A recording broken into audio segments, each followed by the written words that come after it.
once knew a nigga whose real name was William. His primary concern was making $1 million, being the illest hustler that the world ever seen. He used to fuck movie stars and sniff coke in his dreams. A corrupted young mind at the age of 13. Nigga never had a father and his mom was a fiend. She put the pipe down, but for every year she was sober, her son's heart simultaneously grew colder. He started hanging out, selling bags in the projects, checking the young chicks looking for hit-and-run prospects. He was fascinated by material objects, but he understood money never bought respect. He built a reputation cause he could hustle and steal, but got locked once and didn't hesitate to squeal. So criminals he chilled with didn't think he was real. You see, me and niggas like this have never been equal. I don't project my insecurities on other people. He fiended for props like addicts with pipes and needles, and so he felt he had to prove to everyone he was evil. A feeble-minded young man with infinite potential, the product of a ghetto-bred capitalistic mental. Coincidentally, dropped out of school to sell weed, dancing with the devil, smoked until his eyes would bleed. But he was sick of selling trees and gave in to his greed.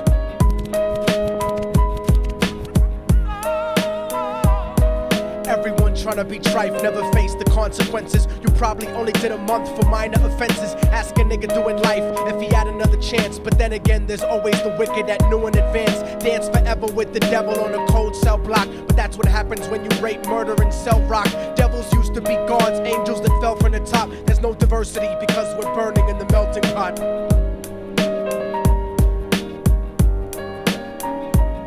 So Billy started robbing niggas, anything he could do to get his respect back in the eyes of his crew. Starting fights over little shit up on the block. Stepped up to selling mothers and brothers to crack rock. Working overtime, making money for the crack spot. Hit the jackpot and wanted to move up to cocaine. Fulfilling the Scarface fantasy stuck in his brain. Tired of the block niggas treating him the same. He wanted to be major like the cutthroats and the thugs. But when he tried to step to him, niggas showed him no love. They told him any motherfucking coward can sell drugs. Any bitch nigga with a gun can bust slugs. Any nigga with a red shirt can front like a blood.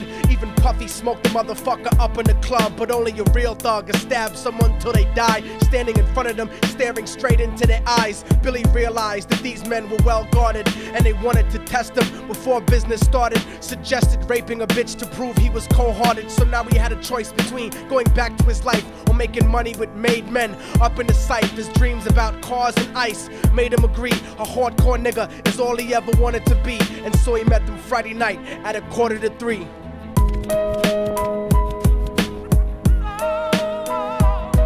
Everyone trying to be trife never faced the consequences. You probably only did a month for minor offenses. Ask a nigga doing life if he had another chance. But then again, there's always the wicked that knew in advance. Dance forever with the devil on a cold cell block. But that's what happens when you rape, murder, and sell rock.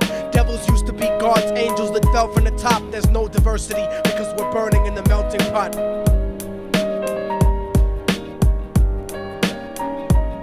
They drove around the project slow while it was raining, smoking blunts, drinking and joking for entertainment, until they saw a woman on the street walking alone, 3 in the morning, coming back from work on her way home. And so they quietly got out the car and followed her. Walking through the projects, the darkness swallowed her. They wrapped her shirt around their head and knocked her onto the floor. This is it, kid, now you got your chance to be raw. So Billy yoked her up and grabbed the chick by the hair and dragged her into a lobby that had nobody there. She struggled hard, but they forced her to go up the stairs. They got to the roof and then held her down on the ground, screaming, "Shut the fuck up and stop moving around." The shirt covered her face, but she screamed and clawed. So Billy stomped on the bitch till he broke in her jaw. Them dirty bastards knew exactly what they were doing. They kicked her until they cracked her ribs and she stopped moving. Blood leaking through the cloth, she cried silently. And then they all proceeded to rape her violently. Billy was made to go first, but each of them took a turn, ripping her up and choking her until her throat burned. Her broken jaw mumbled for God, but they weren't concerned. When they were done and she was lying bloody, broken and bruised, one of them niggas pulled out a brand new 22. They told him that she was a witness for what she'd gone through, and if he killed her, he was guaranteed a spot in the crew. He thought about it for a minute, she was practically dead, and so he leaned over and put the gun right to her head. I'm falling and I can't turn back.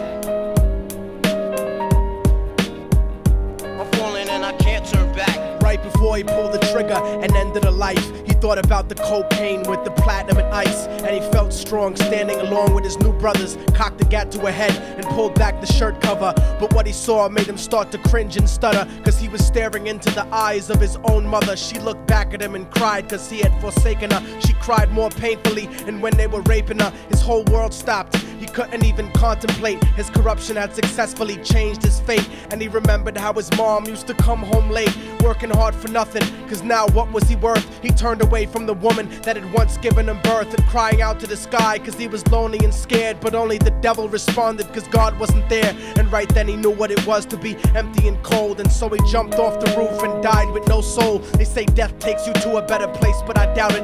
After that they killed his mother and never spoke about it. And listen, cause the story that I'm telling is true, cause I was there with Billy Jacobs and I raped his mom too. And now the devil follows me everywhere that I go. In fact, I'm sure he's standing among one of you at my shows, in every street cipher listening to Little Thug's flow. He could be standing right next to you and you wouldn't know. The devil grows inside the hearts of the selfish and wicked. White, brown, yellow and black color is not restricted. You have a self-destructive destiny when you're inflicted, and you'll be one of God's children that fell from the top. There's no diversity because we're burning in the melting pot. So when the devil wants to dance with you, you better say never, because a dance with the devil might last you forever.